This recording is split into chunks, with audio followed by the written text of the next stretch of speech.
একটা বিবাহিত মেয়েদের সংসার জীবনে অনেক ধরনের কাজ থাকে, আর যদি কোথাও বেড়ানোর হয় তখন তাকে সে কাজটা সারা করে যেতে হয়।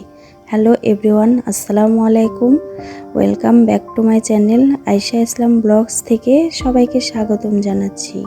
প্লিজ আমার ভিডিওগুলো পুরোটাই দেখবেন না টেনে, আর প্লিজ সবাই সাবস্ক্রাইব করে দিবেন চ্যানেলটিকে, লাইক কমেন্ট শেয়ার করবেন। আর আজকে আমার ননদ সকাল সকাল আমাদের বাসায় ফোন দিয়েছে, তার বাসায় যেতে হবে।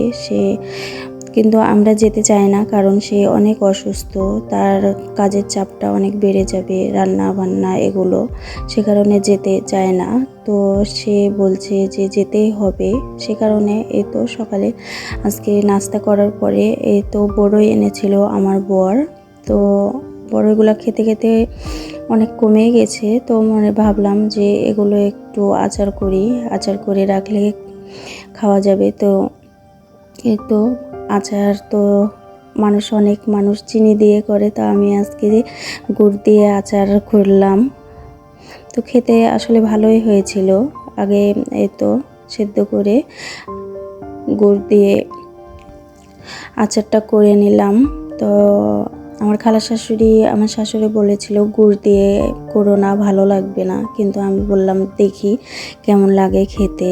তো তাদেরকে করার পরে দেখাচ্ছি, তারা বলছে অনেক ভালো হয়েছে গুড় দিয়ে, তারপরেও অনেক স্বাদ হয়েছে।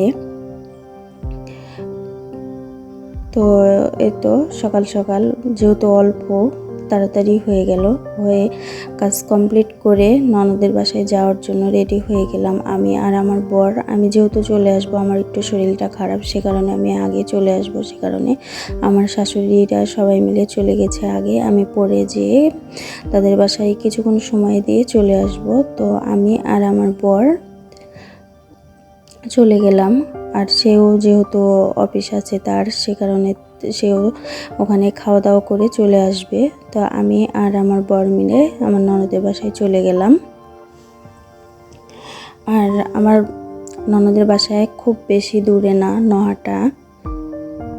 এটা আপনারা হয়তো চেনেন যারা রাজশাহীতে থাকেন। বিমানবন্দর রোড, আর তাড়াতাড়ি হয়ে যায় এখান থেকে, বায়া থেকে নহাটা যেতে খুব বেশি সময় লাগে না। তো এই তো আমার ননদের বাসায় চলে এসেছি। তো অনেক আগে আমার শাশুড়িরা চলে এসেছে তার বাসায়। তো খাবার দাবারে তো আমার ননদের বাসায় আসলে অনেক আয়োজন করে। সে যদিও অসুস্থ, তারপরেও সে অনেক ধরনের আইটেম রান্না করে। তো আমি দেরি করে গেছি, দেখছি রান্না সব হয়ে গেছে, শুধু বেগুন ভাজা আর এই তো মাছ ভাজা আছে, সেগুলো হয়ে গেছে, আর একটু ভাজলেই হয়ে যাবে।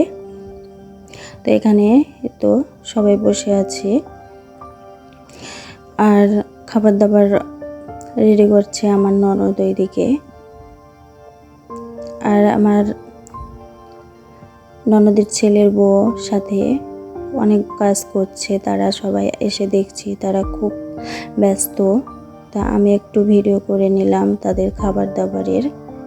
এ তো রেডি করছে সব কিছু আস্তে আস্তে করে। এটা আমার এই তো ননদের ছেলের ঘর, এটা আমি একটু ভিডিও করে নিলাম। তো আমার ভিডিও আজকে খুব বেশি করিনি, আমি প্রতিদিনই যতটুকু পারি ততটুকু আপনাদের মাঝে শেয়ার করি, খুব বেশি ভিডিও করতে পারি না। আর যেহেতু আজকে আমার শরীরটা খুব খারাপ ছিল, সেহেতু যতটুকু পেরেছি ভিডিও করেছি। যদি ভালো লেগে থাকে প্লিজ আপনারা আমার ভিডিওটি দেখবেন, আর ভুলভ্রান্তি হলে তো ক্ষমার দৃষ্টিতে দেখবেন। আর আমার ভিডিও আজকে এতটুকুই ছিল। যদি ভালো লেগে থাকে প্লিজ আপনারা সাবস্ক্রাইব করবেন, আর লাইক কমেন্ট শেয়ার করবেন। আমি বারবার একই কথা বলি, প্লিজ আপনারা পুরো ভিডিওটাই দেখবেন। আর সবাই ভালো থাকবেন, সুস্থ থাকবেন। আল্লাহ হাফেজ।